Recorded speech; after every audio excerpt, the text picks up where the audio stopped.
recordando un poco que en la nube, ¿se acuerdan de los PaaS, los SaaS, cierto? Tenemos servicios que son no administrados y servicios que son administrados. O sea, los que no son administrados por la nube, nosotros tenemos que encargarnos de configurar la tolerancia, el escalado, ¿cierto? Ver todos los errores de disponibilidad. Y los que son administrados, servicios administrados, ¿se acuerdan que el NFS que les mencioné la semana pasada era administrado? El escalado, la tolerancia a errores están integrados en el servicio, ¿ya? Si bien están integrados en el servicio, uno normalmente para que estén integradas esas cosas tienes que hacerle como la configuración o el check para que quede configurado, ¿ya? Tampoco es tan magia, pero te ayuda a hacer más administración, cosas tienes que activar. Por ejemplo, vamos a ver lo que es el tema del multi-AZ en RDS. Para que quede multi-AZ, eso hay que decir que sea multi-AZ, ¿ya? Hay que definirlo, porque una cosa es que el multi-AZ también sale más caro. ¿Ok? Entonces, cuando nosotros administramos bases de datos, o sea, el Oracle que hicieron ustedes, lo administraron, lo instalaron, lo configuraron, teníamos que hacer primero instalar el servidor, ¿cierto? Y teníamos que hacerle una mantención, una instalación.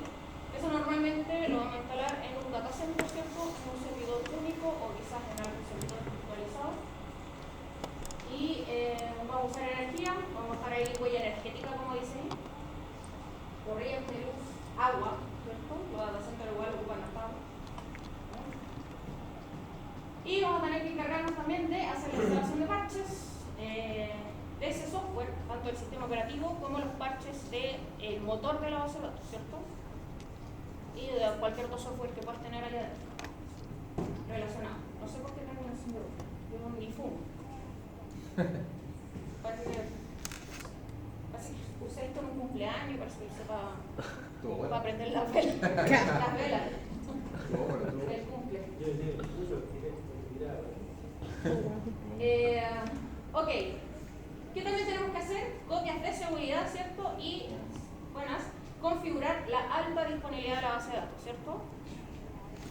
Tener un nodo balanceador probablemente, y ese balanceador irse de un lado o a otro según esa alta disponibilidad.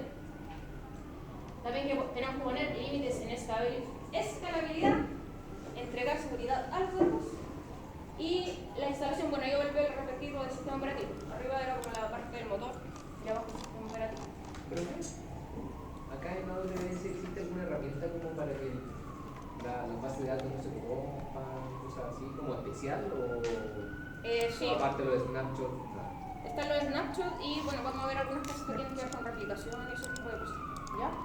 Bueno, esto es lo convencional, ¿cierto?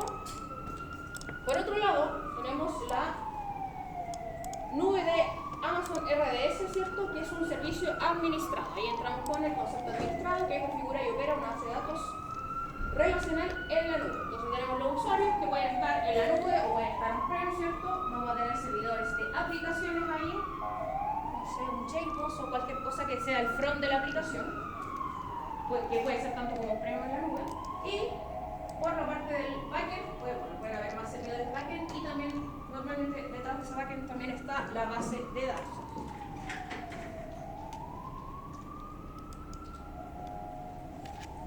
Ya, entonces, base de datos en instalaciones, que es más o menos todo lo que mencioné, ¿cierto? De lo que tenemos que hacernos cargo nosotros.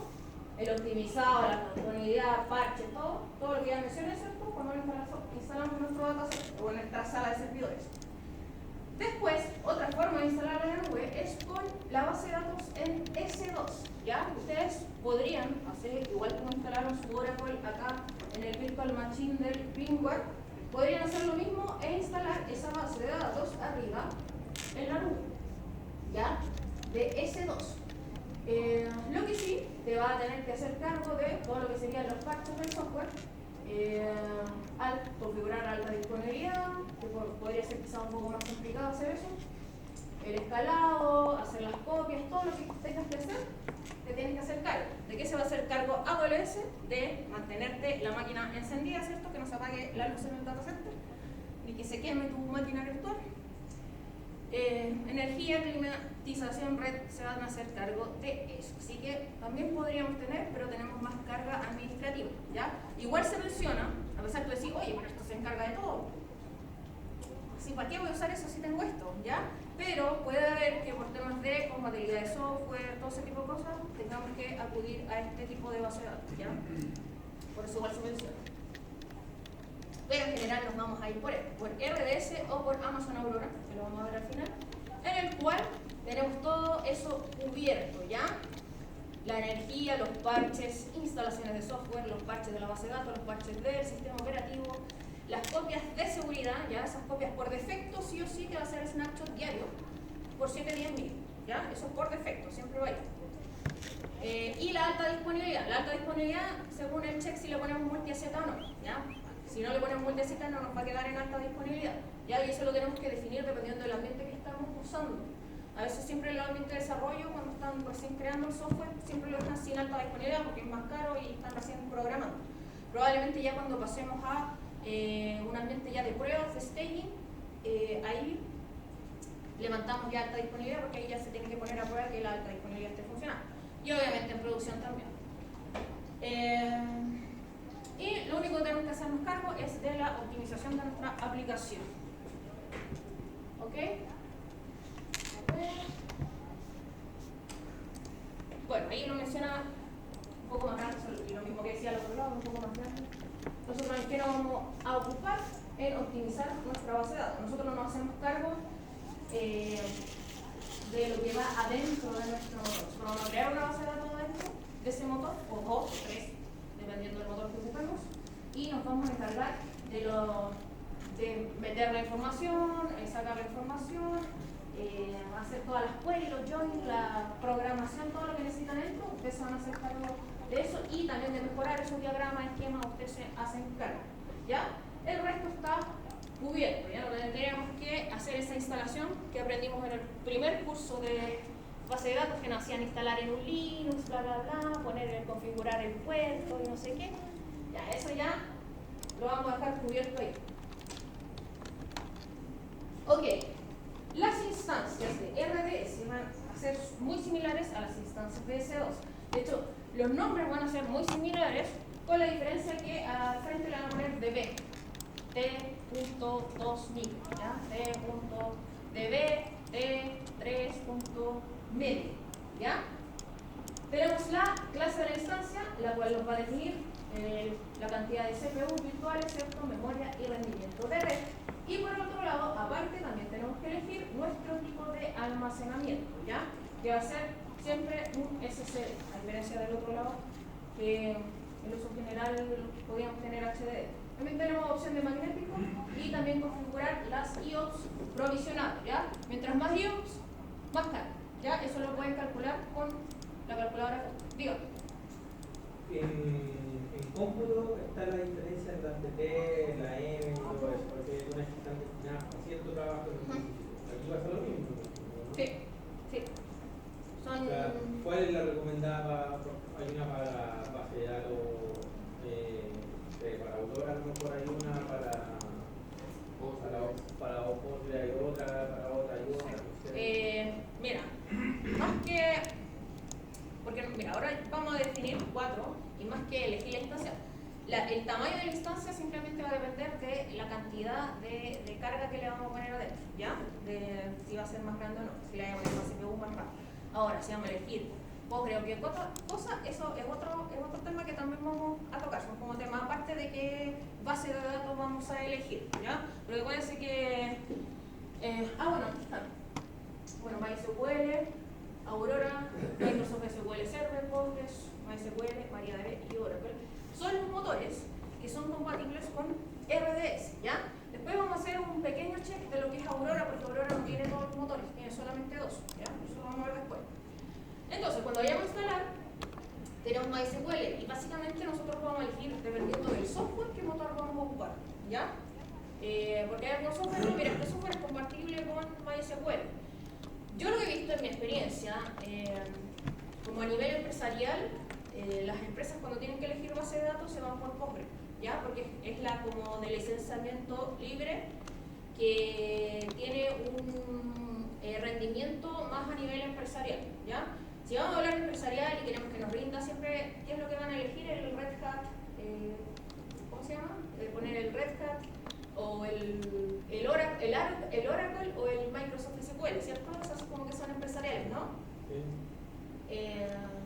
Obviamente esas son muy caras. Entonces, como las empresas se quieren ahorrar ese dinero, se van por la Postgres. MariaDB y MySQL son bases de datos que les dicen que son de juguete, entonces como que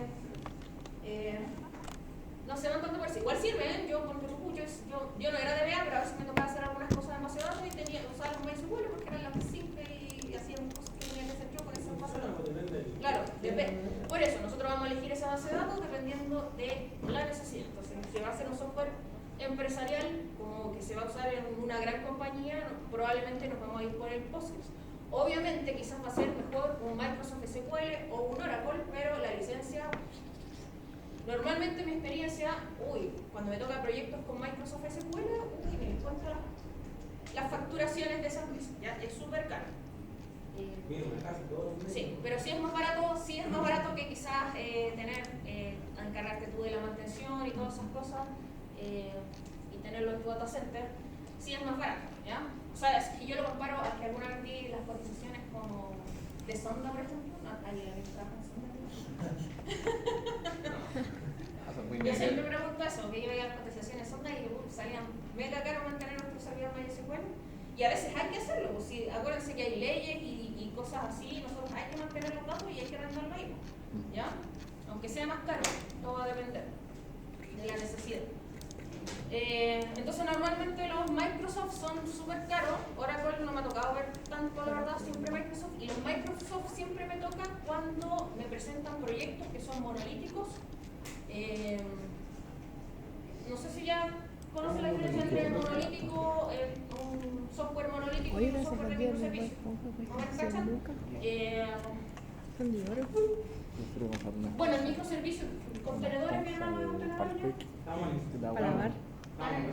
Me la pego en la zapatilla. Ya. Bueno, los contenedores normalmente se parecen más a lo que sería un servicio microservicio, que es más reducido, que normalmente usted instala un contenedor y va a tenerlo justo del sistema operativo, ¿cierto? Solo lo que necesitan.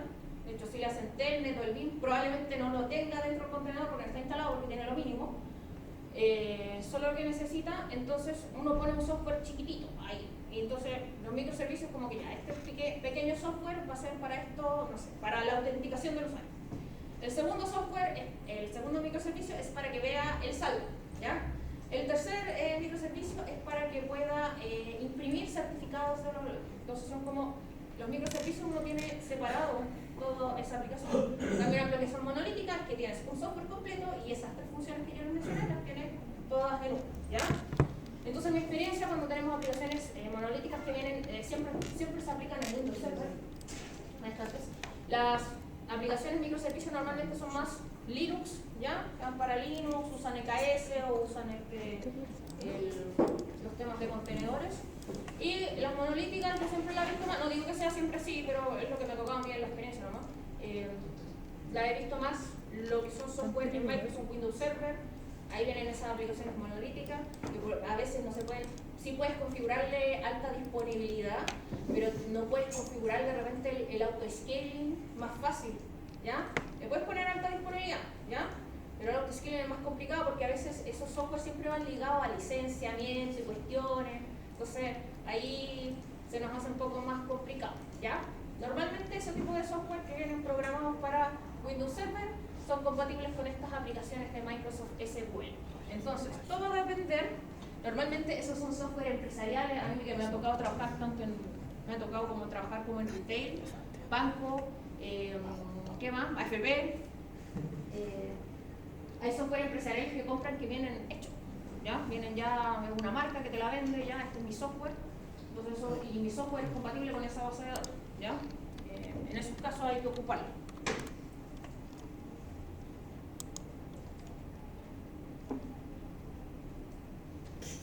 Ya, entonces ahí, dependiendo de la necesidad, vamos a elegir nuestro motor, ¿ya? Ya, aquí tenemos una diagramación bastante simple de cómo vamos a ver nuestra nube de Amazon con una aplicación y una base de datos RDS. Normalmente, nosotros podríamos dejar públicas las bases de datos, pero normalmente se dejan en redes privadas, ¿ya? Porque siempre hay información sensible ahí. Se dejan en redes privadas y probablemente con una conexión a internet para que las bases de datos puedan actualizar sus parches, ¿ya? Si no las dejamos conectadas a internet no se van a poder actualizar. ¿Cómo conectamos a internet a una red privada? A ver si se acuerdan de la materia de presión. ¿Cómo conectamos qué? Si teníamos una subred privada, no es que tener una subred pública y una subred privada. Si yo quisiera conectar mi subred privada a internet, ya para que salga, tenga internet durante el internet, ¿cómo la iba a conectar? Muy bien. Vamos a poner la subred pública un NAT gateway. De hecho, creo que el laboratorio de hoy día tiene un NAT gateway. Sí, por la VPN. Sí, también sirve. Si tenemos, por ejemplo, conectado nuestra nube de Amazon directamente a una VPN, ¿ya? También, y esa VPN llega hasta abajo, hasta nuestro on-prem, y ese on-prem sale a internet, también lo podríamos sacar por ahí, ¿ya? Para temas del examen lo van a hacer por un NAT gateway, probablemente infraestructuras reales lo van a sacar por un Direct Connect. A todo esto, ayer vi una noticia que ya sacaron el servicio de Direct Connect para la zona de Santiago en Amazon, ¿ya? Lo cual es bueno en el sentido porque estábamos hace 2 semanas atrás, estábamos con un problema de crear unas máquinas virtuales en la zona de Santiago de AWS porque necesitábamos una baja latencia.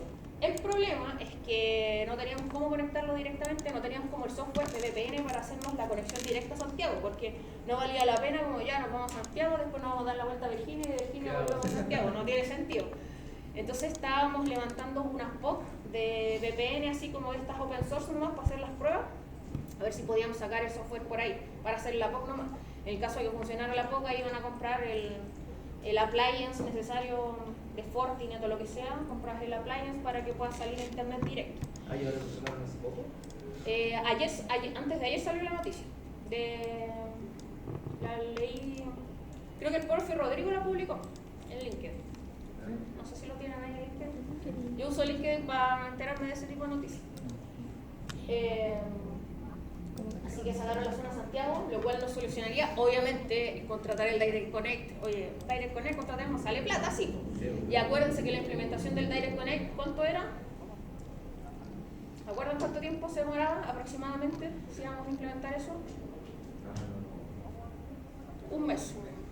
¿Ya? Que esas cosas también son importantes al momento de definir. Si estáis muy apurados, el Direct Connect no te sirve. ¿Ya? Estas cosas hay que saberlas más que nada por temas de cuando te ponen en una situación, hay que hacer un backup de emergencia, bla, bla, bla. ¿Qué haría usted? Conecta una VPN directa, ¿no? ¿Ya? En vez de conectar el Direct Connect, o voy corriendo a buscarlo, no sé. Hay un servicio de almacenamiento que no vimos que tiene que ver con el Snowcon y todas esas cuestiones, que son unos aparatos, son como maletas que uno va, conecta los datos a la nube y te trae en una maleta la información de ida o de vuelta, ¿ya? De diferentes tamaños. Sí, es como para respaldar los datos, ¿ya? Y probablemente esas operaciones acá en Chile, no sé si eso está tan disponible, porque hay diferentes tamaños. Hay una que es incluso que es un camión que podía arrendar, pero es en Estados Unidos, que es básicamente un camión con todos los datos de una empresa cuando tenéis internet. Es que cuando son muchos datos no los podéis pasar por internet. Cuando son muchos, tenéis que llevártelo físicamente e ir a dejarlo al otro lado, ¿no? Algo así. Así que para que sepan, la parte del camión no está disponible en Chile, creo que acá en Chile están disponibles los chiquititos. Entonces esos traslados de datos se demoran normalmente entre 1 y 2 semanas, ¿ya? Entonces, ya, si voy a elegir un mes o si voy a elegir una o 2 semanas. Pero esa materia no corre acá, pero es más a nivel de arquitectura. Pero sí es bueno conocer esas definiciones. Ok, entonces tenemos ahí nuestro diagrama y acá tenemos, bueno, acá lo tenemos el mismo diagrama pero en un formato de alta disponibilidad o lo que sería el multi-AZ. El AZ significa de Availability Reason, esa palabra Availability no cuando estaba en el inglés para la tecnología nunca la podía pronunciar y es como la palabra que más usamos en tecnología. Ya, bueno. Así que así zona de disponibilidad no, multi-AZ. Acá tenemos una multiaceta, tenemos zona de disponibilidad 1, zona de disponibilidad 2, tenemos una subred privada 1, subred privada 2, ¿ya? Esta instancia que tenemos aquí va a ser una replicación simultánea y sincrónica, ¿ya? Es importante ese concepto porque también tenemos la replicación asincrónica, ¿ya? Esta va a ser sincrónica, que significa que prácticamente están los mismos datos en ambas bases de datos, ¿ya? Es una replicación de alto rendimiento prácticamente inmediata, ¿ya? Cuando nosotros instalemos, probablemente, dependiendo de lo que, a veces sí, a veces no la vamos a ver, pero por lo general ni siquiera nos damos cuenta que está por detrás, ¿ya? Nosotros lo vamos a ver como una sola base de datos. Simplemente, ¿cómo lo vamos a notar? Es porque está multiaceta y nos da las zonas de disponibilidad.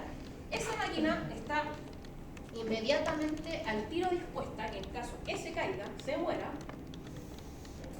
En caso que se caiga, se muera, la que dice P, ahí, es la primary, ¿cierto?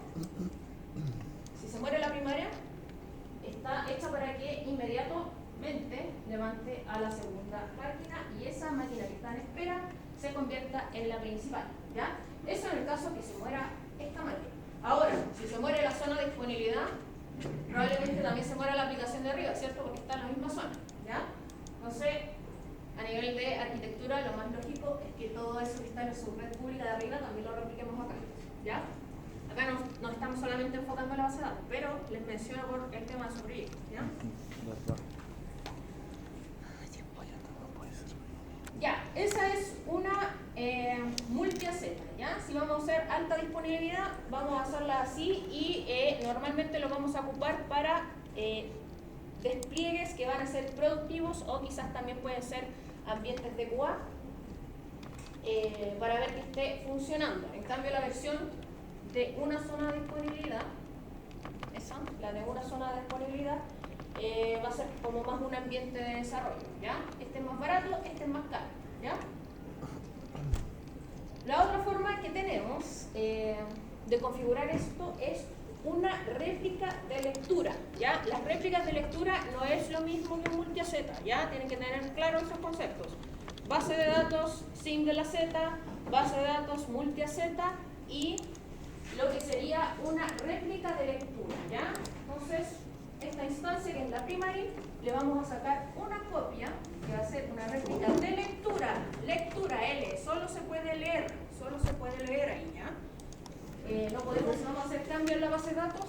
Y en el caso de que muera la primaria, la instancia base en RDS, ¿puedo ocupar la instancia réplica como sí, sí se puede, pero no es multiaceta, ¿ya? Porque el multiaceta es como que al tiro detecta y lo cambia. Acá lo podríamos usar y hay que darle como el upgrade, ¿ya? Estas instancias réplica de lectura normalmente se usan, típico que en la empresa necesitamos acceso a la base de datos, tal persona, porque se va a conectar al SQL, va a hacer un análisis, bla, bla, bla, ¿ya? ¿Qué pasa? Si tú le das a la primaria y le están pegando, haciendo query, select para arriba, select para abajo, y select all la base de datos, se la va a matar, pues igual se mueren, a pesar de que estemos en la nube y las tengamos que configurar y todo, igual te la pueden matar, ¿ya? A esas personas les vamos a dar acceso probablemente a una instancia de lectura, ¿ya? Y eso también para las aplicaciones. Si la aplicación tiene queries que son de lectura, mejor que apuntemos esa aplicación a la instancia de réplica de lectura. Ahí hay que ver cómo configurarlo, porque igual el tema, quizás ahí en ese caso, si es que vamos a usar las lecturas, solo las que son para leer, probablemente nos convenga Aurora. Porque a diferencia del otro, que era una réplica sincrónica, esta va a ser una réplica asincrónica, ¿ya? Como es asincrónica, vamos a tener un delay que puede ser hasta de 120 segundos, 60 segundos, que igual es harto. Entonces, si necesitas como que la información sea así, probablemente usar esa como información replicada va a convenir a Aurora porque es más de alto rendimiento, ¿ya? O sea, ahí tenemos que ver qué nos conviene, ¿ya? Normalmente más el uso de este tipo de réplica, uno que nos sirve también de respaldo, lo otro es para darle acceso a la gente y que no esté matando mi base de datos primaria y pueda hacer sus análisis de información, ¿ya?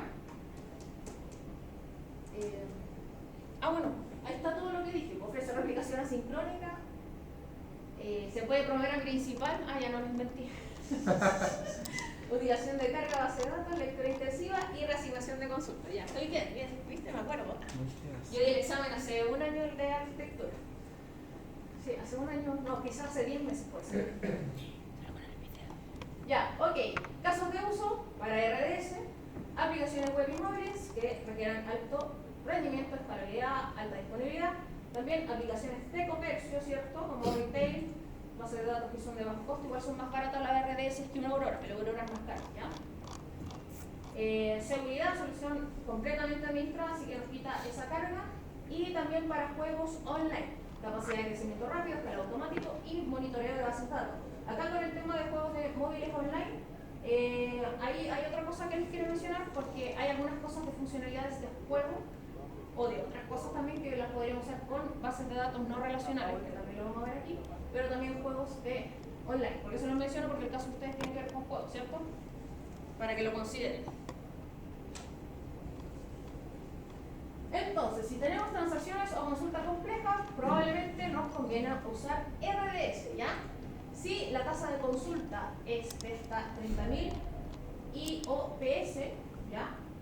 RDS, ¿ya?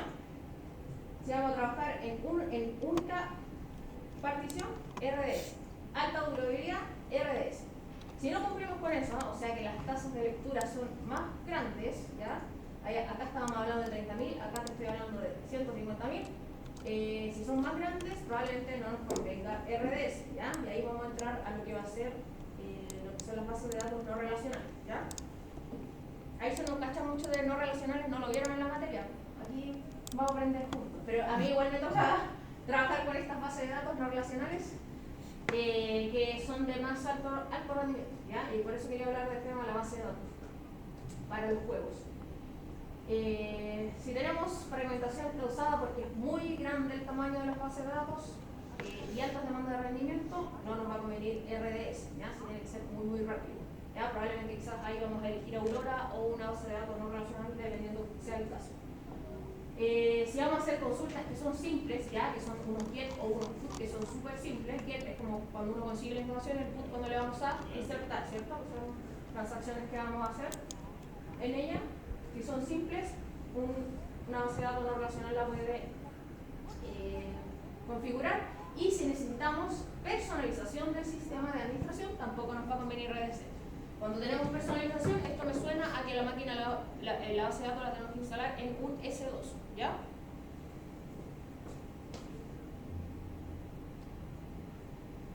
Ok. ¿Cómo nos van a cobrar RDS? Nos van a cobrar por la ejecución de los recursos, o sea, la máquina, el tamaño de la máquina, ¿ya? El tipo de motor, ¿ya? Un MySQL va a ser muy barato comparado con un Oracle, ¿cierto? O un SQL Microsoft, ¿cierto? Así que hay que considerarlo en los precios. El motor que usemos, el tamaño de la máquina y la clase de la memoria RAM, ¿ya? Si vamos a usar una estándar o que sea de alto procesamiento de memoria RAM, obviamente va a ser más cara, sea optimizada para el motor, ¿ya? Que también existe. Podemos comprar estas instancias bajo demanda, ¿cierto? Cómputo por hora, ¿cierto? Vamos a instalar y nos va a ir cobrando por hora. También podemos hacer un pago de instancia reservada, que era similar a lo que hacíamos en las instancias S2. Vamos a hacer un pago de 1 a 3 años. Y ahí les estoy recordando un poco de materia para cuando hagan el trabajo, ¿cierto? ¿Cómo se pueden ahorrar costos en su proyecto, ¿cierto? Para que no les salga tan caro. Probablemente dejan algunas maquinitas prepagadas, puede ser a 1 o 3 años dependiendo cómo vaya el proyecto, ¿ya? Ahí se van ahorrando un poco de dinero. ¿Qué más? ¿De qué va a depender los costos también? De la cantidad de motores que levantemos, ¿cierto? Si ponemos varias instancias, más caro. También, ¿qué nos van a cobrar? El almacenamiento, ¿ya? Nos van a cobrar gigabytes por mes y nos van a cobrar por almacenamiento adicional por mes. El almacenamiento provisionado va a ser el almacenamiento, yo le voy a decir a mi base de datos, quiero que tenga 30 gigas, ¿ya?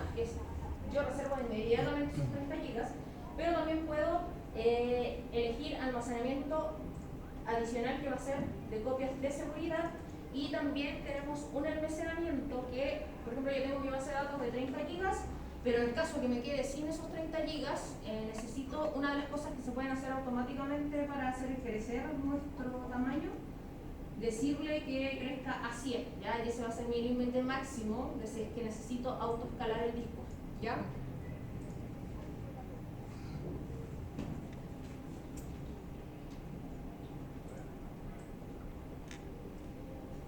Ok,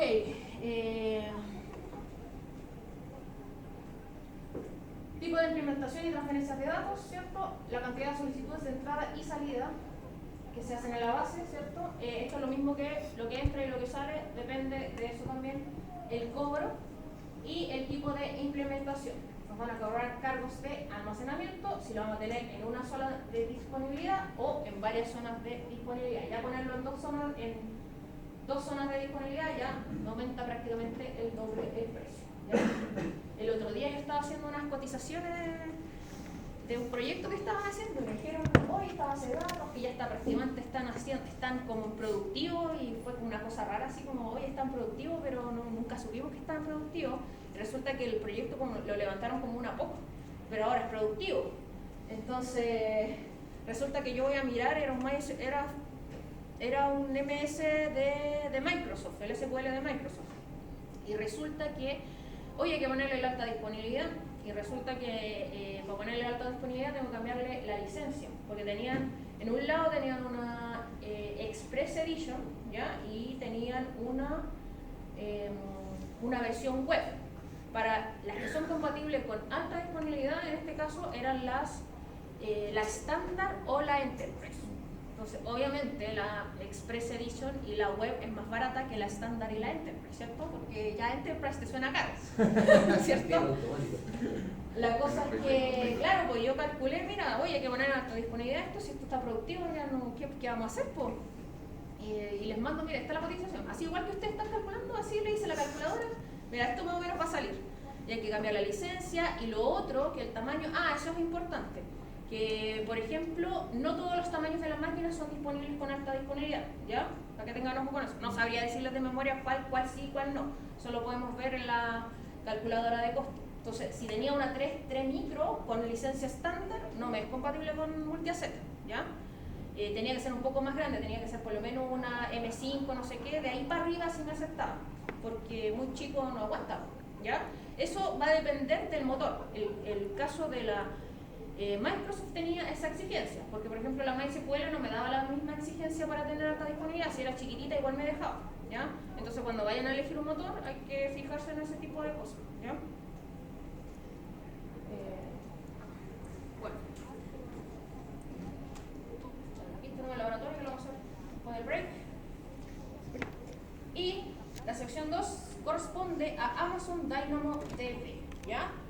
Este es otro servicio que vimos, creo que no se lo he mencionado. Solo he hablado de RDS para arriba, RDS para abajo, ¿cierto? Entonces tenemos RDS y ahora se agrega DynamoDB, ¿no? Estoy haciendo mi ayuda de memoria. DynamoDB. Ya. Este sería lo que es el servicio de bases de datos no relacionales, ¿ya? Primero vimos RDS, que es relacional, que tiene ciertas características, ¿cierto? Nuestro almacenamiento de datos va a ser tipo filas y columnas, ¿cierto? Nosotros cuando hacíamos nuestro diagrama en relacionales, ¿cierto? Poníamos aquí el dato, ¿cierto? Aquí había columnas de datos y todo eso. Bien ordenadito. Es como lo que se ve ahí, no sé para qué lo limpié si está ahí hecho, ¿ya? Tenemos esquemas que son fijos, ¿cierto? Probablemente también sean de alta complejidad. Y utiliza el lenguaje que es de SQL, que es más o menos parecido y estándar para las bases de datos relacionales. La escalabilidad es vertical, ¿ya? Eso es importante. Cuando nosotros tenemos... Esto lo he mencionado, ¿no? En la misma máquina de que crece. Claro, muy bien, sí, ya lo había mencionado. Tenemos acá un diagrama. El escalamiento vertical, ya tengo una máquina así, y una T2 micro. El vertical es que yo la hice crecer aquí un poquito bueno, esta la tengo micro y la hago crecer un poco a una M5 large. Eso es vertical, ¿cierto? Porque como que la hago crecer hacia arriba, ¿cierto? Estoy bien, ¿cierto? Vertical, Sí. horizontal, Sí. el horizonte que veo en el mar, sí, Derecha, estoy bien. izquierda. Ya. Vertical. En cambio, el horizontal, creo que esto se lo expliqué a vos porque justo ese día no había traído el plumón, creo. Fue en la otra sección. Ya lo vi. Fue en la otra sección que se me olvidó el plumón. Al otro le tuve que explicar así, pero va corriendo para el lado, María. De hecho, que lo hicimos en la sala, la de Ricardo. Ya. Vertical, acuérdense de esos conceptos porque esas cosas, tipo de cosas las preguntan. O sea, no te va a preguntar qué es vertical o horizontal, sino que va a tener que saber identificarlas, ¿ya? Escalabilidad vertical. Y eso, ojito, porque yo les dije que el disco podía crecer automáticamente, ¿ya? Si es que tiene que crecer. La máquina no, ¿ya? Si tenemos que apagar la máquina, acuérdense que para poder hacer crecer la máquina tenemos que apagarla, ¿cierto? Como lo hacíamos con el S2. No sé si lo hicimos, pero si es que tienen que hacerlo, se tienen que apagarla. Apagan la máquina esta de T2 micro y una vez que la apagan, la pueden hacer crecer a la siguiente máquina que necesitan, ¿ya? ¿Qué significa eso? Que si tienes una productividad que tengas que hacer crecer, probablemente lo tengas que hacer en la noche porque hay que apagarlo y depende del tamaño de la base de datos, a veces se demoran 1 kilo en encender, ¿ya? Ustedes saben, son complicaditas las bases de datos, ¿ya?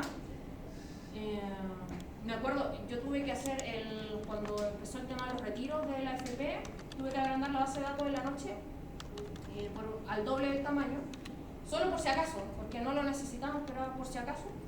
Al final igual el primer día subió la CPU harto, no se murió la base de datos, pero igual subió, pero lo tuve que hacer en la noche, porque si lo hacía de día los retiros no funcionaban y me iban a linchar, ¿cierto? Igual lo consideramos. Los míos sí, por lo menos. Los míos, perfecto.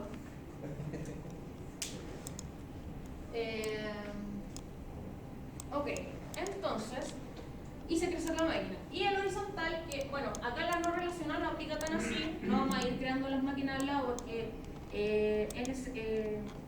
la base de datos de Dynamo no es una máquina en sí, ¿ya? Es un servicio serverless, ¿ya? Al igual como aprendimos Lambda serverless, API Gateway es un servicio serverless, el NoSQL es un servicio serverless, así que no lo voy a representar como una máquina, sino que se representan como tablas de lectura y escritura, como una tabla lo vamos a ver, ¿ya? Entonces esas tablas crecen hacia el lado, vamos a poner aquí como lectura, como tabla aquí, pero hacia el lado, ¿ya? No es que se haga más grande esa lectura. Ya. Y bueno, ahí están los ejemplos de cómo se representan, ¿cierto? En la relacional tenemos ahí todo bien ordenadito, cuadradito. En cambio acá tenemos los atributos, los podemos tener todos juntos, ¿ya? Acá lo tenemos todos separaditos. Acá tenemos todos los atributos juntos y los podemos sacar de aquí, ¿ya? Entonces, una base de datos no relacional, no SQL en este caso, tiene la ventaja que es rápido y flexible para escalas pequeñas y escalas grandes, ¿ya? Son bases de datos no relacionales, ¿cierto? Cuando yo pienso en algo relacional me imagino como un bucket, ¿cierto? Los buckets van manejando cosas, pero probablemente para sacarlo sea de otra manera, no como con una query SQL, ¿ya? Tenemos un almacenamiento. Disculpe, ¿qué significa latencia uniforme de milisegundos de un solo dígito cualquier escala? Que es más rápido, es de baja latencia. Entonces, si necesitas. Pero de un solo dígito, ¿no se refiere con un solo dígito? En milisegundos, cuando tenéis un ping, me imagino que hay una respuesta Sí. de tiempo. Que cachado que tenéis 500 milisegundos, Ya entendí. 1 milisegundo. Sí, claro. A eso se refiere. Que estaba pensando en Entre 1 y 9. Sí, que estaba pensando en los datos. Ya, bueno. En el caso de RDS, esta latencia es un poco mayor. En el caso de NoSQL, esto es de baja latencia, ¿ya? Esto es cuando tenemos muy tipo streaming, cosas que son así, tienen que estar en tiempo real, ¿ya? Tiempo real, tenemos que usar probablemente este tipo de almacenamiento, ¿ya? O sea, este tipo de base de datos. Almacenamiento prácticamente ilimitado, ¿ya? Como sonaba S3, por cierto, S3 también el bar que yo metía prácticamente ilimitado, te decía. los elementos pueden tener atributos diferentes, ¿ya? Como vimos, estaban todos juntos, el elemento con todos sus atributos juntos ahí en el ejemplo. Las consultas son de latencia baja y el rendimiento es escalable de lectura y escritura, ¿cierto? Este es el escalamiento horizontal a nivel de escritura y lectura, ¿ya? Bueno, acá me vuelvo a repetir lo mismo. ¿Y qué les quería mencionar con respecto al tema de los videojuegos? Por ejemplo, un DynamoDB, sabíamos que los RDS sí cumplen con un alto rendimiento para videojuegos en línea, ¿ya? Pero no sé si han fijado, a ver, ¿pueden decirme algún videojuego que sí nos importe el puntaje del no sé, yo no cacho mucho de shooter. No sé, puede ser el Pokémon Unite, puede ser o no? Candy Crush. Pero cuando los usuarios juegan en línea todos juntos, cuando hacen competiciones y tenemos que ver los puntajes de los usuarios, ¿ya? Esos puntajes probablemente vayan a una base de datos no SQL, porque eso lo tengo que ver online, cuando estoy jugando online y estamos compitiendo, ese puntaje que sale el nombre de usuario y sale el puntaje que tiene, ahí lo podemos ir a meter, ¿ya? Estamos jugando tipo stream. En cambio, si él tiene un avatar, un personaje y tiene estas características, eso probablemente, esa información se va a ir a un RDS, ¿ya? Con alto rendimiento, porque eso carga un poco más lento, ¿cierto? ¿Has cachado cuando está cargando? Puede entrar al LOL, bueno, yo no he jugado LOL, pero me imagino, puede entrar al LOL. Sí vi la serie del Arcane, pero no he jugado LOL. Entonces están esperando ahí los usuarios, ¿cierto? Cargando su avatar, su arma y todas sus cosas. Eso probablemente esté en una base de datos RDS. Pero el puntaje que se ve en línea probablemente esté en un SQL. No sé si se entiende un poco un SQL de DynamoDB. ¿Se entiende? Ya. Vamos a jugar LOL.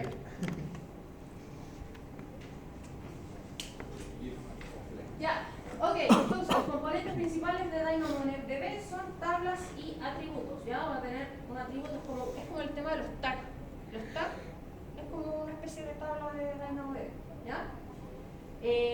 Admite dos tipos diferentes de claves principales, clave de partición y clave de partición organización. ¿Ya? Más o menos se van a ver así. Los colores ahí van a representar así como la primera aquí, y acá al lado vamos a tener los atributos que le vamos a agregar a nuestro dato. ¿Ya? Estos van a ser los atributos. Tenemos dos formas de buscar esta información. Podemos consultar por la clave, ¿ya? Está por este lado, así lo encontramos los elementos de manera eficaz. O también podemos hacer la otra opción del escaneo, que más o menos buscáis el atributo por aquí, hay alguno que se parece y te empieza a aparecer. Como pareció cuando buscamos en Google, salen algunas palabras así más o menos que se parecen. Una forma de ordenarlos, podemos hacerlo con una clave única simple o podemos tener una clave compuesta, ¿ya? Es como que podemos ir haciendo una especie de nomenclatura acá para ordenar los datos, ¿ya? Podemos tener, siempre vamos a necesitar una clave de partición, ¿ya? Para poner esa llave como tipo única, pero si queremos poner algo como más ordenado, podemos tener una clave compuesta, ¿ya? Lo primero nos puede decir, no sé, nombre de biblioteca, y el segundo, nombre del autor, ¿ya? O ubicación. Hay un ejemplo por aquí, ¿o no? Bien. ISBN. Por ejemplo, el ISBN y el formato podría ser parte de la llave compuesta, ¿ya?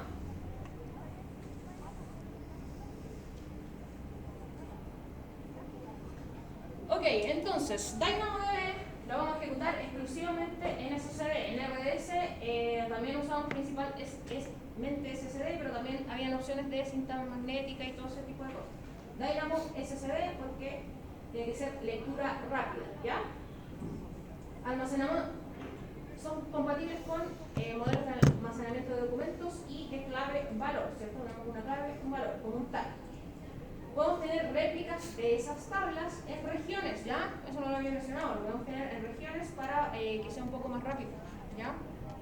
La lectura de eso, porque está más cerca, región de Europa, región de Estados Unidos, por cercanía. Funciona bien con aplicaciones web, aplicaciones móviles web y de videojuegos. También tecnología publicitaria y también internet de las cosas. Esto acá me parecía interesante. Yo tengo una amiga que trabaja con temas trabaja allá en la quinta región. Ella es ingeniera industrial y trabaja con hartas bases de datos. Y le preguntaba, oye, ¿estás usando? Porque como estaba leyendo este tema, ¿qué tipo de base de datos no tienen SQL? Porque ella mide como los medidores de luz. Trabaja como para Chiriquí, no sé, para esas empresas. Tienen que sacar información, la cosa es que los medidores de luz o cuando sacan información, quizás no medidores de luz, pero cosas que tienen que ver con Internet de las cosas, no sé, medir la temperatura, cosas que son como en tiempo real, nos podrían servir este tipo de base de datos. No sé, yo puedo ver el clima, ¿cierto? El clima y veo el tiempo en Santiago, me conecto a una API y esa información debería como actualizarse en tiempo real o muy rápido, ¿cierto? Imagino yo, o la gente, quizás no a nivel de usuarios que nosotros consultamos el tiempo a ver si va a llegar mañana, pero quizás a nivel científico, ¿ya? La gente que hace análisis de datos podría hacer estas mediciones del clima y usar este tipo de base de datos para que sea más rápida la información, ¿ya? Ya. Bueno, acá hay un video que de hecho no se ve, intenta hacerle clic y no se ve, pero supongo que ahí en el curso les sale. Ok, tenemos Amazon Redshift. Esta es la tercera, nos falta esta y otra más. Amazon Redshift. La voy a anotar aquí. Redshift.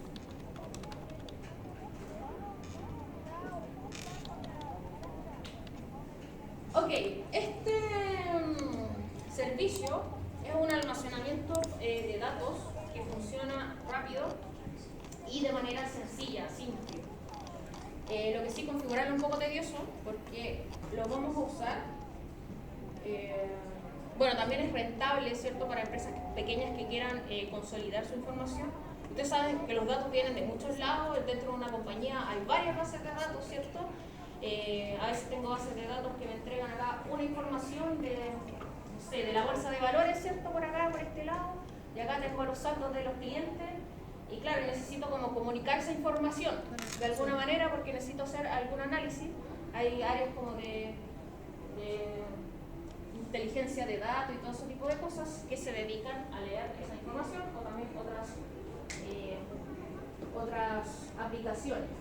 Amazon Redshift es el que nos va a ayudar a compilar y a juntar toda esa información. ¿Qué vamos a hacer dentro de ella? Probablemente consultas de SQL que son complejas, vamos a hacer ahí varios joins de tablas con orígenes de esa información que tienen diferentes fuentes, ¿ya? Y las vamos a recopilar ahí para poder hacer esos análisis, ¿ok? Se va a ver más o menos así. Vamos a tener nodos de información, tenemos un nodo principal en nuestro Redshift y vamos a tener subnodos más pequeños, o bueno, no necesariamente más pequeños, pero vamos a tener subnodos que son los que se van a dedicar a procesar esta información. La información va a venir de diferentes fuentes y de diferentes modelos de bases de datos, tipos de diagramas, diferentes motores, ya, puede ser con SQL, MySQL, ¿cierto? Probablemente si los esquemas no son iguales al destino, vamos a tener que ponerle un ETL entre medio ahí, ¿ya? Probablemente. Un ETL es un proceso que nos ayuda a transformar los datos como diagramas, es como un programita que nos ayuda a adaptar nuestro diagrama que viene de un lado, lo modifica a lo que necesitamos al otro lado y pone los datos. Claro, la información. Entonces tenemos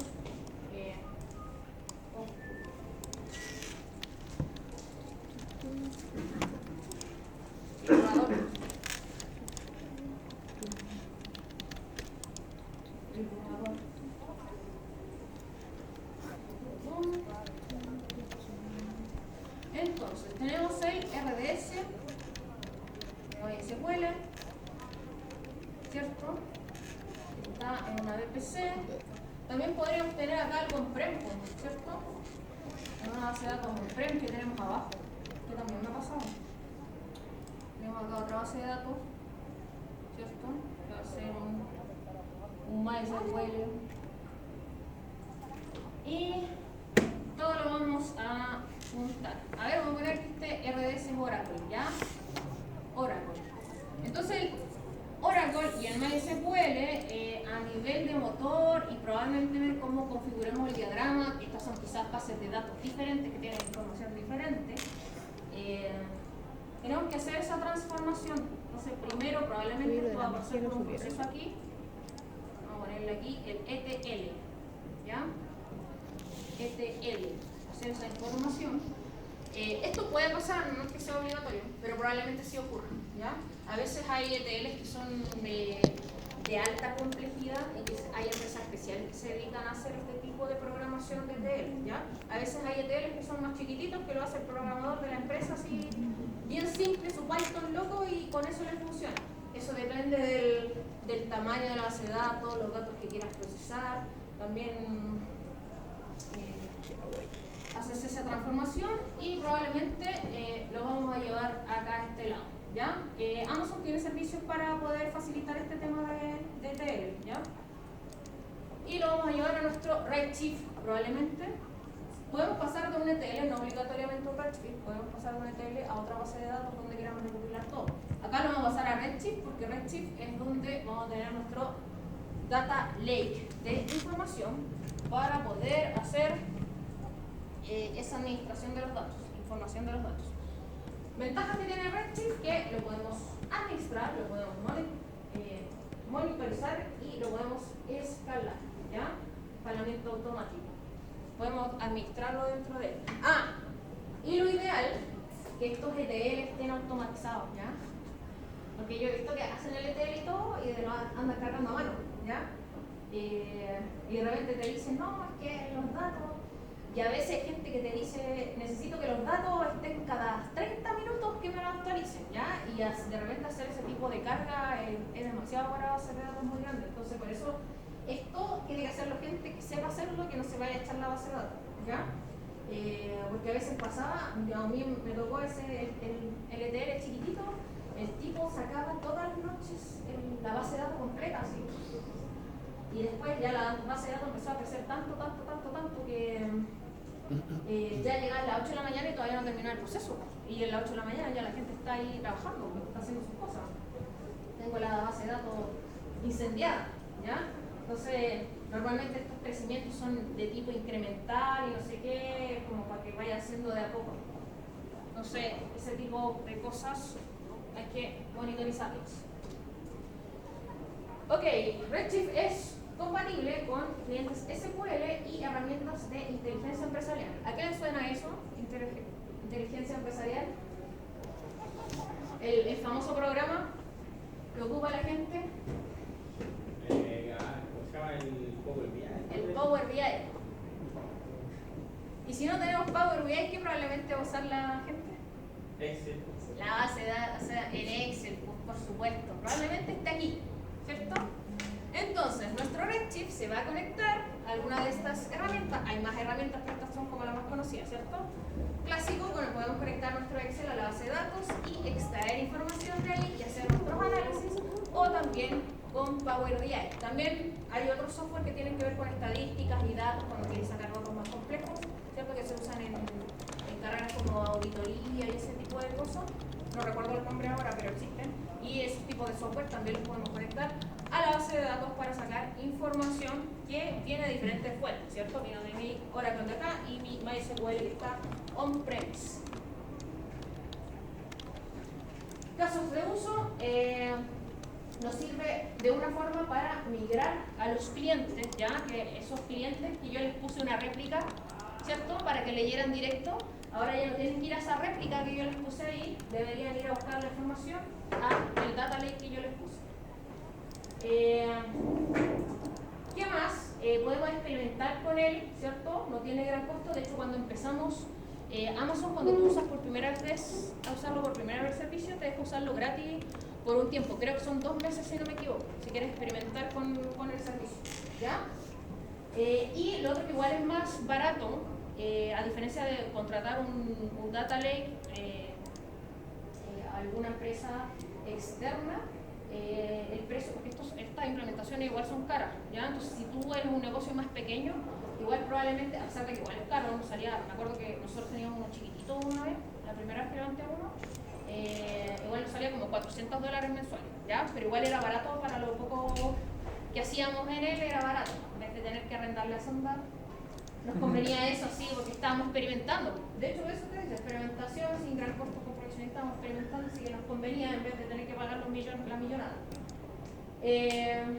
Y mayor enfoque en los datos, menor enfoque en la administración de los bases de datos, ¿cierto? Porque a los que analizan la data no les interesa administrar esa base de datos, quiero consultar los datos, no quiero que los datos estén ahí, ¿ya? Ok. Se puede usar como servicio SaaS, ¿ya? Y damos un escalado de capacidad, ¿cierto? A medida que va creciendo la demanda, vamos haciendo crecer esa capacidad, por eso SaaS, y podemos incorporar funcionalidad de análisis a las aplicaciones. Redshift.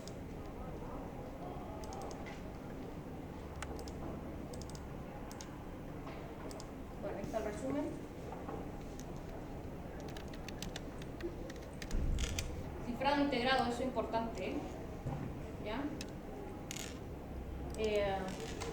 Ya bien integrado, porque en el RDS también tienen encriptación, pueden usar la encriptación de server-side que les mencioné la semana pasada y también KMS, pero no es por defecto, ¿ya? Para RDS, tú tienes que hacerle el check ahí. De hecho, a mí alguna vez me pasó que levanté una base de datos y se me olvidó ponerle el true en el Terraform para que quedara encriptado. Entonces después me estaban llamando el otro día, vale, ¿este proyecto es tuyo? Y yo, sí, oye, no está encriptada la base de datos. Así que tuve que destruirla. Por suerte estaba recién implementando. Ahora, si tengo que destruirla y ya tengo datos ahí que no puedo sacar, tengo que sacar el snapshot, sacar una copia y esa copia encriptarla y de esa copia encriptada levantarla de nuevo. Como no habían datos, me salvé, así que la destruí nomás y la creé de nuevo. Ya, solo porque me olvidé de un true ahí.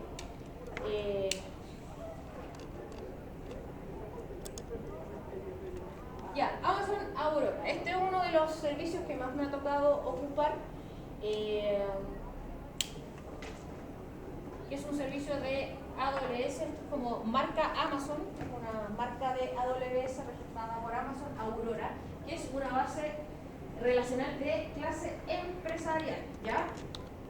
Solo hay compatibilidad de MySQL y Postgres, ¿ya? Si necesitamos usar Oracle, todo ese tipo de cosas, esta solución no nos sirve, tenemos que irnos a RDS. Esas cosas sí las preguntan, pero que a nivel de arquitectura puede ser, ¿ya? Como, oye, tengo que usar una Oracle, no sé qué, bla, bla, bla, y de alto rendimiento, bla, bla, bla. Y decís, oye, pero está en campo, pero si dicen Oracle ya no nos sirve, así que descartada la respuesta. Ventajas, automatización de las tareas que requieren mucho tiempo, como el aprovisionamiento, ¿ya? Podemos tener bases de datos como copias de lectura al momento y son sincrónicas, ¿ya? A diferencia de la otra que os mencioné.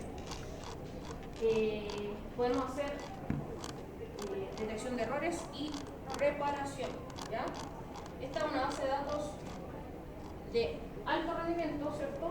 Se implementa muy fácil, es fácil de implementar.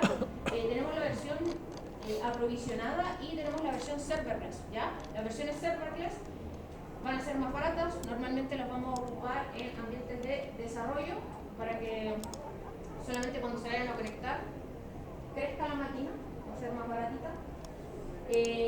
Hacemos pago por uso y servicio administrado, así que es todo más fácil y queda rápidamente disponible. Aurora podemos desplegarlas en diferentes zonas de disponibilidad, ¿cierto? Tenemos zona 1, 2 y 3 y podemos hacer su snapshot de copia en Amazon S3. Normalmente, por ejemplo, ahí tenemos 1, 2, 3, 4, 5, 6 máquinas corriendo en paralelo. Normalmente una va a ser la la que escribe, la writer, que le van a decir, y el resto van a ser las reader, las de lectura, ¿ya? Todo lo de lectura lo vamos a tirar a las siguientes máquinas. Si se nos muere la writer, va a venir otra y va a tomar su lugar, ¿ya? En paralelo. Eso va a ser un endpoint único, vamos a tener un endpoint único para hacer esa configuración. Nosotros podríamos tener un endpoint personalizado también, eso se configura aparte, lo agregamos. Entonces, por ejemplo, imaginemos que el primero de arriba es el writer y ese sería el endpoint único, pero también podría ser un endpoint personalizado que llegue a estas máquinas de abajo, solo las de abajo, ¿ya? Por algún motivo de configuración tendría que hacerlo porque, no sé, pues esta parte del software la leen exclusivamente esta aplicación que es muy importante y estas tienen máquinas más grandes, ¿ya? A diferencia de las otras, más chiquititas, ¿ya?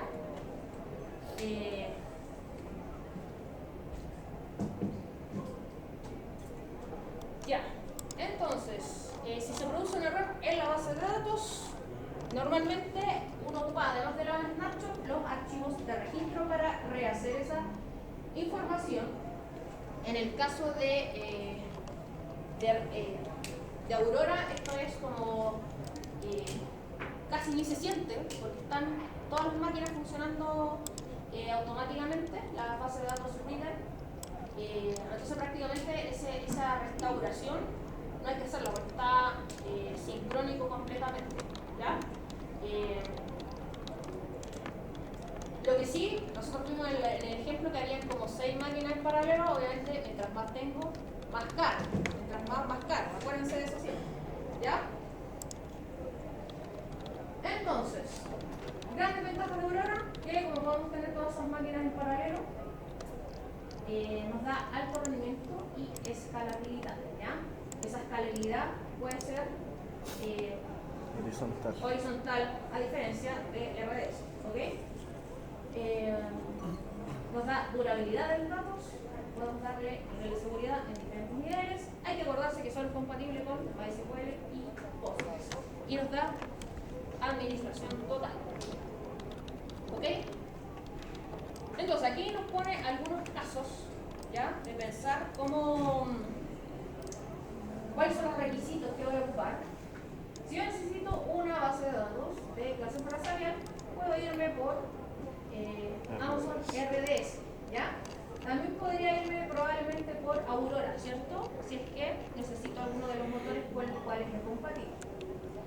Si necesito que el servicio de la base de datos sea no SQL, que sea rápido y que sea flexible, en cualquier escala, sea una escala pequeñita o sea gran escala, DynamoDB, ¿ya? Si necesito tener acceso al sistema operativo y características de la aplicación que no son compatibles con las otras bases de datos, me voy a ir probablemente a bases de datos en Amazon S2. ¿Qué significa? Que yo tengo que instalar el motor ahí adentro, tengo que licenciarlo, yo me cargo de todo. ¿Por qué? Porque mi aplicación no es compatible con las otras cosas. Y que es posible yo lo digo. ¿Ok? Si requiero servicios específicos basados en casos concretos, como Machine Learning, ¿cierto? Aprendizaje automático, almacenamiento de datos o almacenamientos gráficos. Hay otros servicios de base de datos específicos que ya les había mencionado, ¿cierto? Como el Graph o el documento DB y otras más que no me acuerdo ahora, pero hay más, ya no son solamente la que les mencioné. Ok, entonces para terminar tenemos aquí 3 casos y tenemos que determinar qué base de datos vamos a ocupar para nuestra solución. Caso 1. Se trata de una compañía de administración y protección de datos que presta servicios a empresas. Debe prestar servicios de base de datos para más de 55 petabytes de datos. Tiene 2 tipos de datos que requieren solución de base de datos. Tiene 2 tipos de datos, ¿ya? En primer lugar, necesita un almacén de base de datos relacionales para los datos de configuración. Y en segundo lugar, necesita un almacén de metadatos no estructurados para admitir un servicio de desduplicación, ¿ya? Una vez duplicados los datos, se almacenan en Amazon S3 para su almacenamiento a largo plazo. En el siguiente diagrama se ilustra la arquitectura y tendríamos que determinar qué base de datos vamos a poner, según lo que aprendimos recién. ¿Qué ponemos?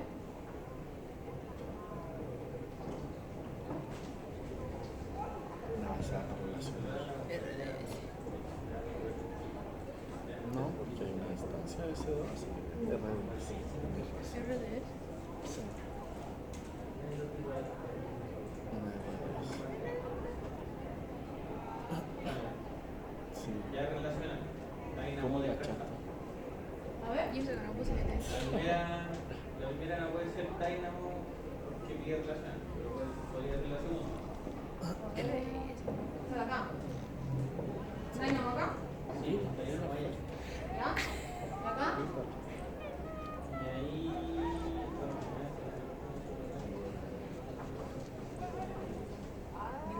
¿Cuál es eso? No había nada específico. me robó la. Piénsalo bien. Yo guardé. RDS. RDS. Y. Ahora, era el no relacional. No sé si es relacional porque es para Postgres y MySQL. ¿Ya? Ah, es la que se especializa. Sí. Claro, lo que pasa es que Aurora es de alto rendimiento. ¿Ya? Es de alto rendimiento a diferencia de la de RDS. ¿Está en otra tabla? Ah, entonces podría ser Aurora al principio y una Dynamo. Sería- Pero tiene dos tipos de base. MySQL y Postgres.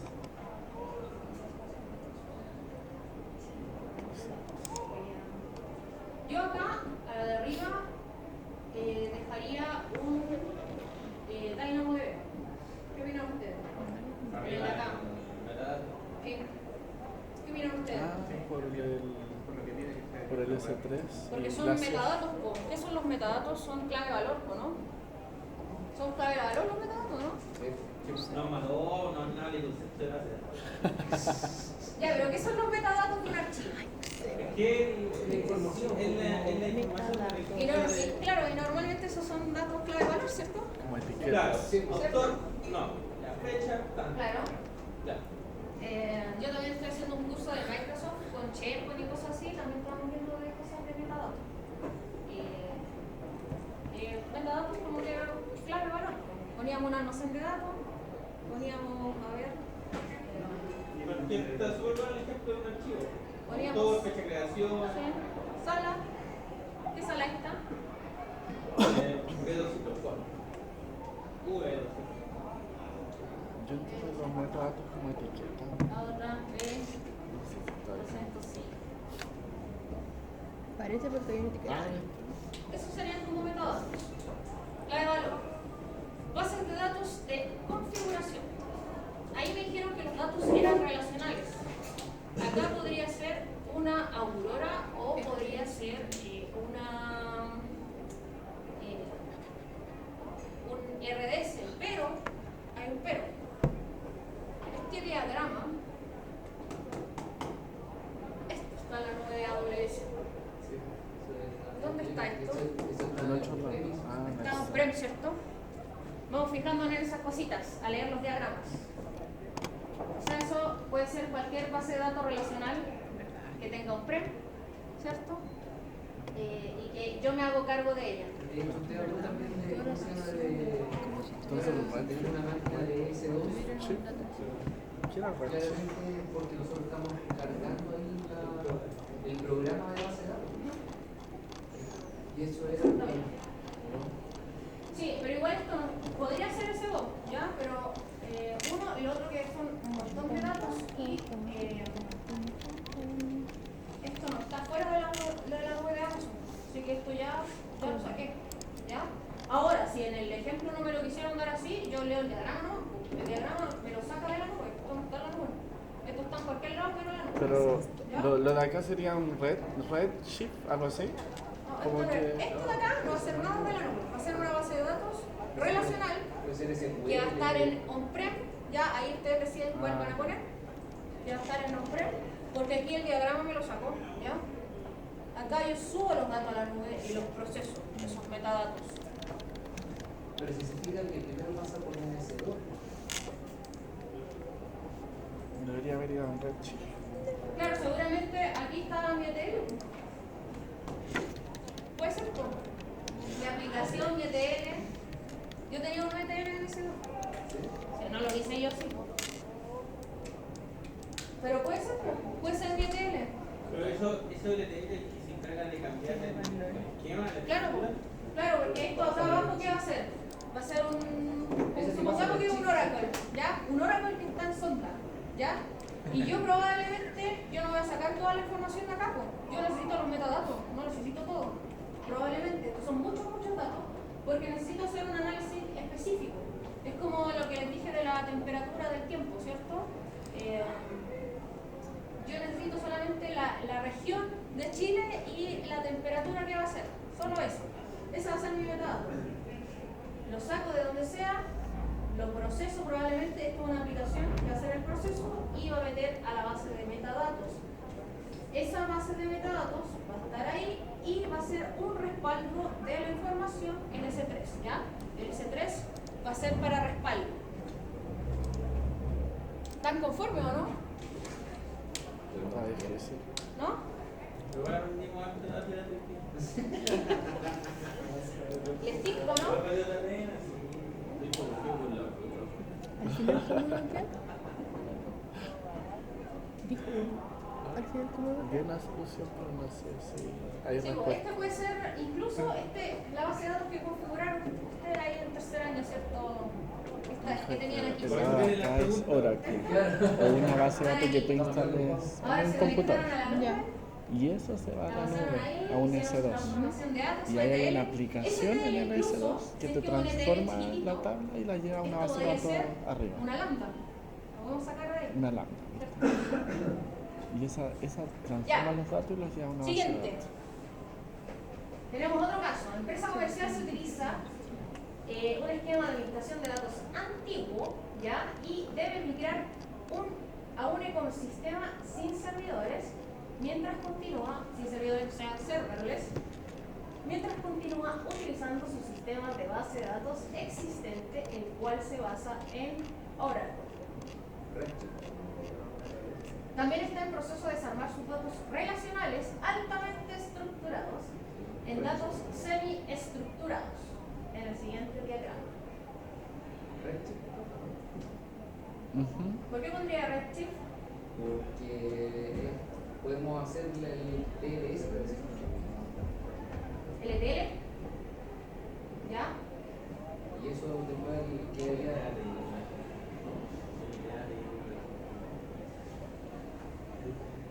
Sí, igual creo lo mismo.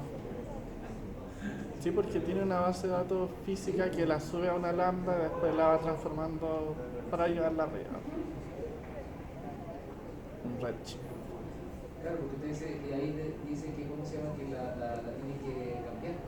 Su estructura. Pero Redshift es relacional o no relacional. Sí, es relacional. Entonces no se cumple la condición de la base de datos en la segunda etapa, porque tiene que cambiar de datos estructurados a semi-estructurados. Y esa condición la cumple en la otra base de datos. Pero a pesar de que sea semi-estructurado, igual puede ser relacional, ¿o no? No lo sé. Me imagino, entonces se figura también. Si usted lo dice. Yo, A ver. pero no vengo con mi compañero.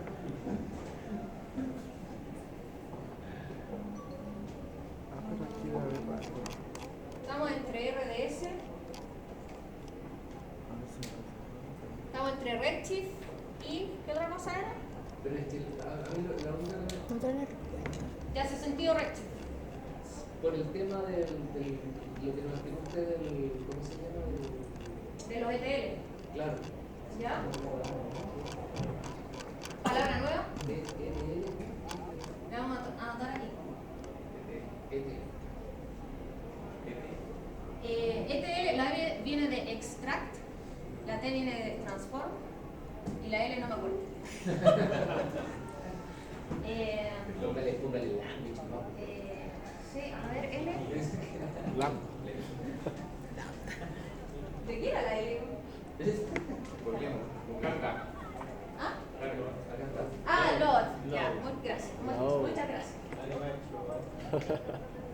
Gracias, Google o ChatGPT o lo que sea.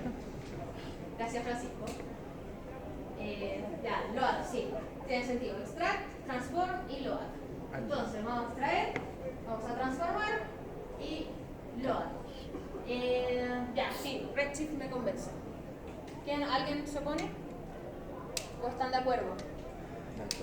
Peleen algo, no importa. Si igual peleaba con mi arquitecto. No, soy arquitecta, pero... Me convence. Una persona fácil de convencer. Ya, Redshift gana. Réplica de lectura. Ok, la última. Una empresa de procesamiento de pagos en línea gestiona más de 1 millón de transacciones por día. Debe presentar servicios a los clientes en comercio electrónico que ofrecen ventas rápidas. Ya, esto es un cyberday, ¿cierto? Ventas que ofrecen a precios muy reducidos durante un periodo limitado. Es un cyberday esta cuestión, ¿cierto? En las que demanda 30 veces, la demanda puede aumentar 30 veces en muy poco tiempo.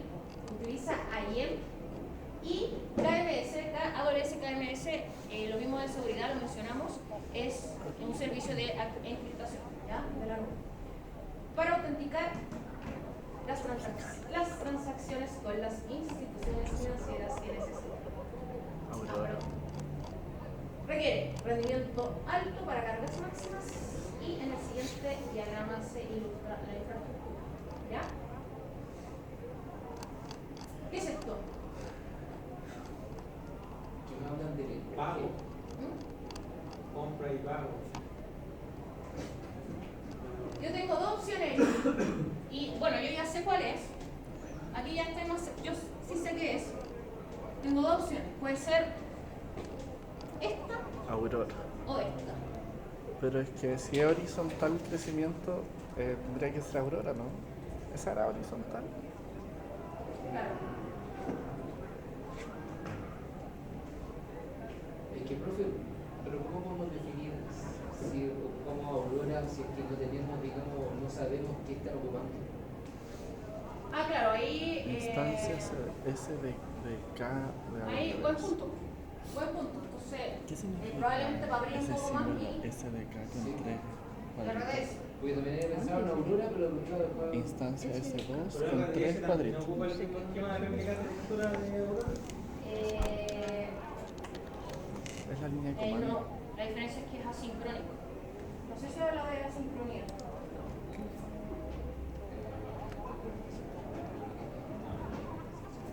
O sea, Pero dice de ventas rápidas, profe. es que calza con el esquema de Amazon Aurora, donde tenía... Sí, Ah, por la disponibilidad.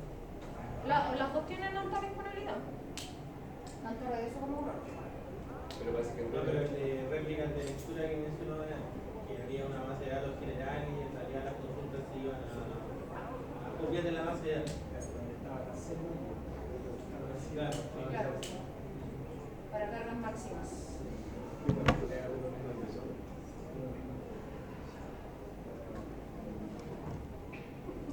Ya, esta.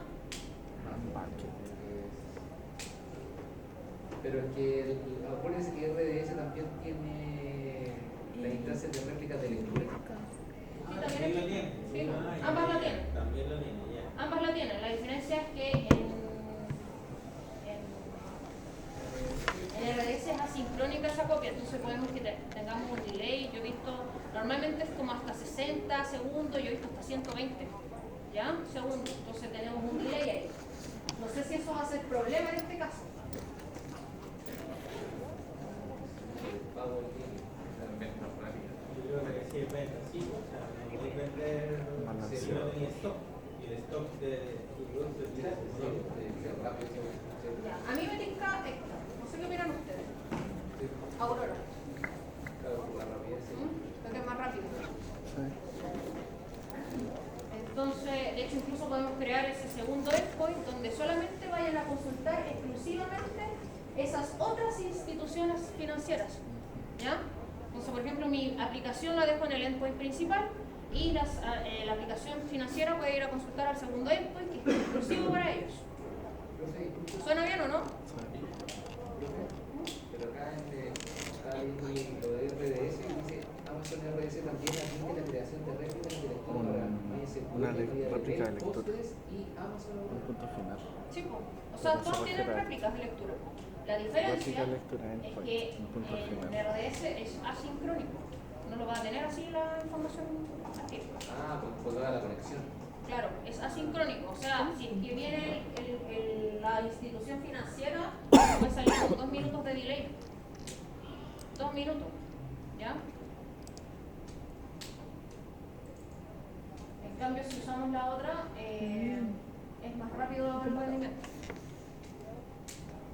Así que sí o sí tienen que estar usando Postgre o MySQL. Yo creo que Postgre, pero tienen que estar usando Postgre.